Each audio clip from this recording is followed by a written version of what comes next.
Hi.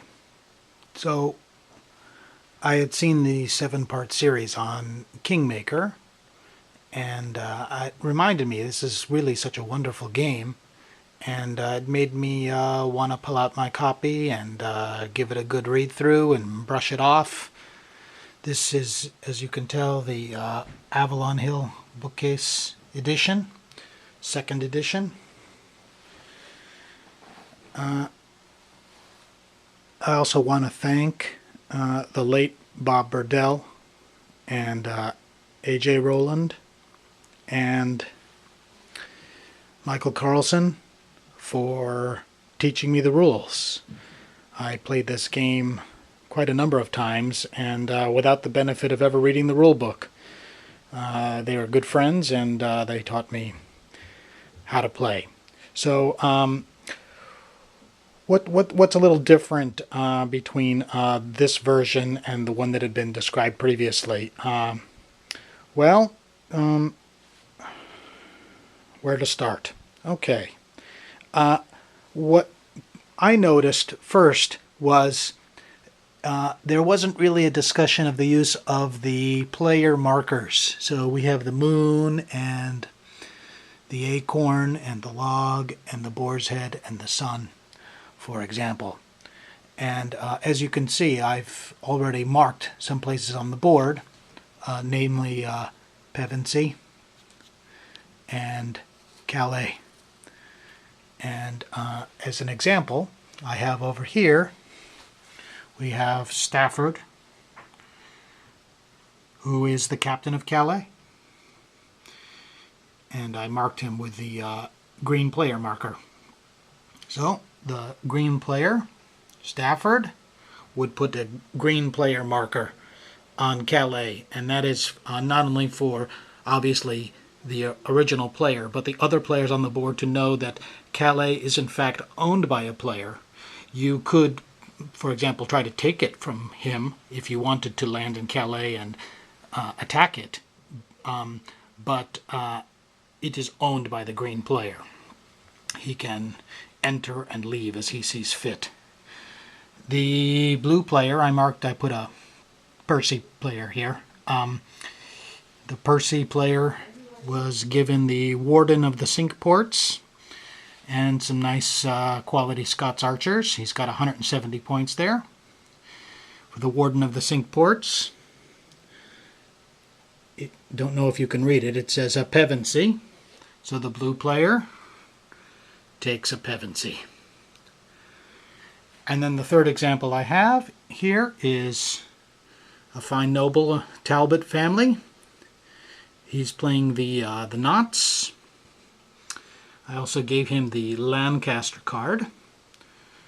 And because he has the Lancaster card, he puts the knot here on a Lancaster. So, now I've set everything up. I thought first I would talk about some of the things that I played differently than the most excellent description, the 7-part description. The first is I'm using the Kingmaker 2nd edition rules. Here on page 11 is the Nobles Killed table. It's maybe perhaps difficult to read, so I'll just do a summarization. Reason: each encounter or siege. Who is affected? Each noble or larger of the larger force. Die roll 2. Disposition: noble killed. So if you're in a siege with a larger force and you roll a 2, your noble is killed. If you're in a siege with a lesser force noble, 2, 3, or 12, and your noble dies. So there's a lot of dice rolling in this version. Another thing is if your noble does die, we have a loyalty table here. And number 1 would be titled nobles or crowned royal heirs. Killed, executed, battle, siege, town fighting, ambush. You roll 2 through 7. You would take the titles and all the stuff from your noble, but the noble would stay within your player hand. So Stanley would die in battle, but would return to your player-controlled area without Earl of Kent, without the Admiral of England, and obviously without the Flemish crossbowmen.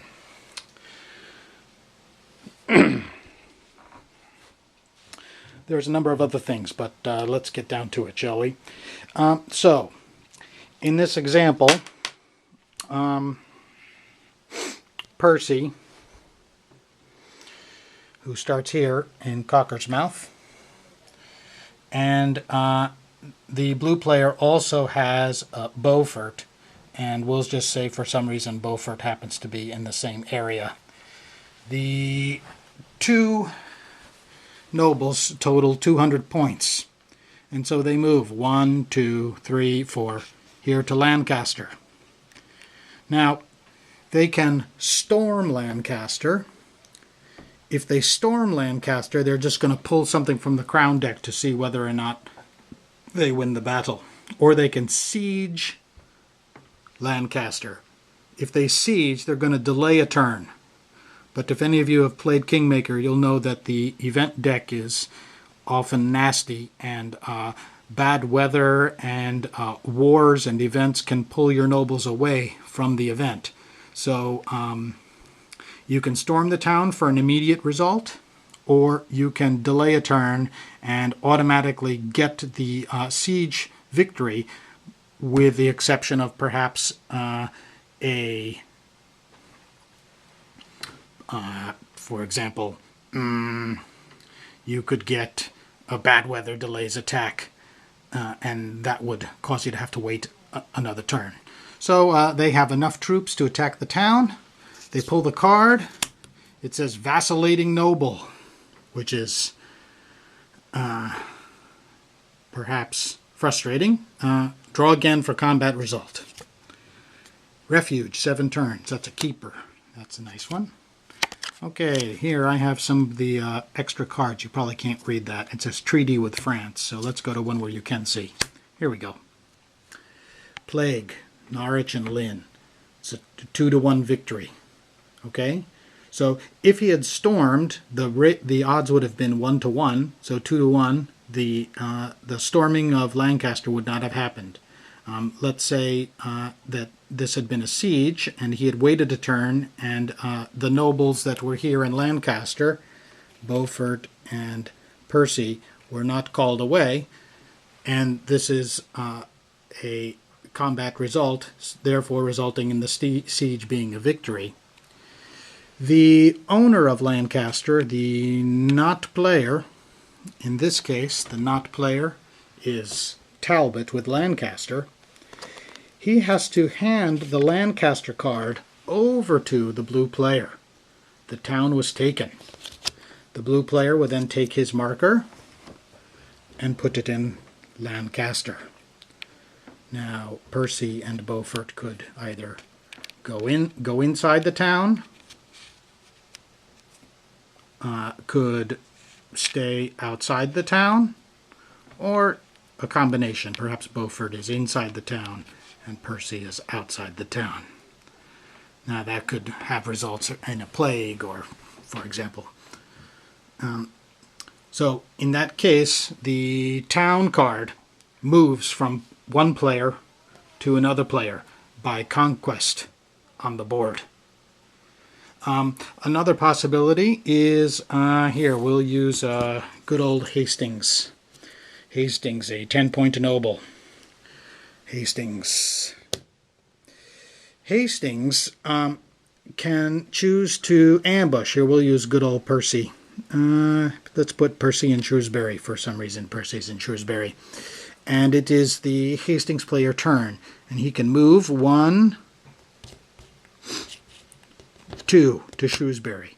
Now, Hastings being 10 points, and Percy in this case being 170, plus actually the Lancaster, which would be another 20 points of attack. Hastings cannot possibly win. However, he can ambush. If he ambushes, he's going to roll dice. If he rolls a 2, 3, or 12, Percy dies. He rolls a 5 and fails. Now Percy captures Hastings and can either off him, kill him, or spare him. Usually he offs him. And then Hastings goes back into the crown deck. So that's an ambush. I just realized I neglected to roll for death on the Lancaster event. This is something that often happens in Kingmaker. You forget something. So Beaufort and Percy successfully siege Lancaster, so they would have to roll for death. So Percy rolls. He rolls an 11. He's fine. Beaufort rolls. Beaufort rolls a 6. Beaufort lives. They win. Let's see, some other details.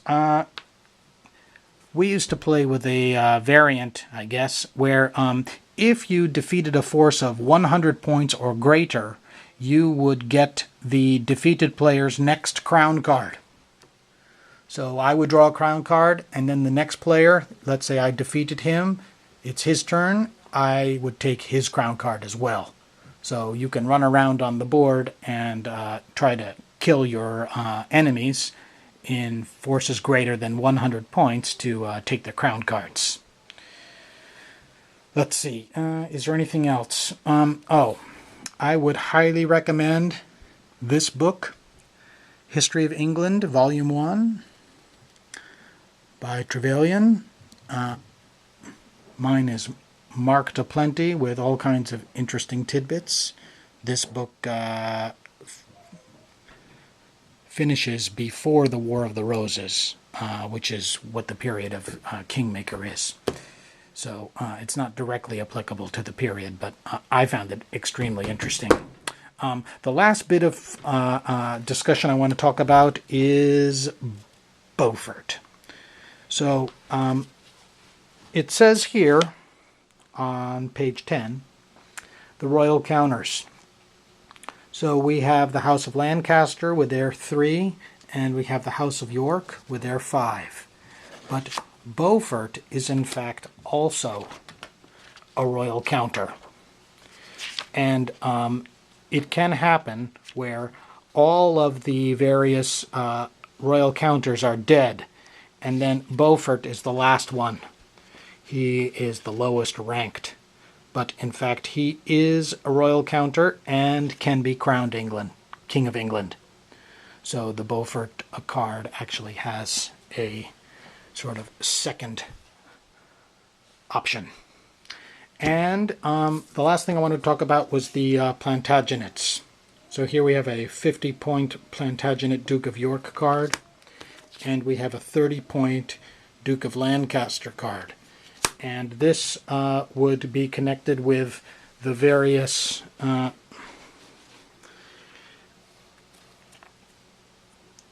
royal counters. So here we have Henry the House of Lancaster in London. If you had Henry the House of Lancaster in your force pool, you would get a 30-point Plantagenet in Windsor. It goes in Windsor Castle. You would put a control marker in Windsor to signify that it is yours. And now you get a titled Plantagenet 30-point piece that can move around and always comes back because they support the king, the Lancastrians. The last thing I wanted to mention is refuge. You can use refuge to put a noble into a place, for example, in the continent, or you could put here into Scotland to escape the wrath of your enemies. You would then mark your refuge card with 5 turns, and then turn 1, turn 2, and in places conveniently located like the continent here, you don't have to respond to events such as, that's a nice one, Parliament, a rich, well, now that I'm looking for one, I can't find, here's a plague in Bristol, but there might be a war or there might be something that you get pulled from. Okay, that's all. Thanks.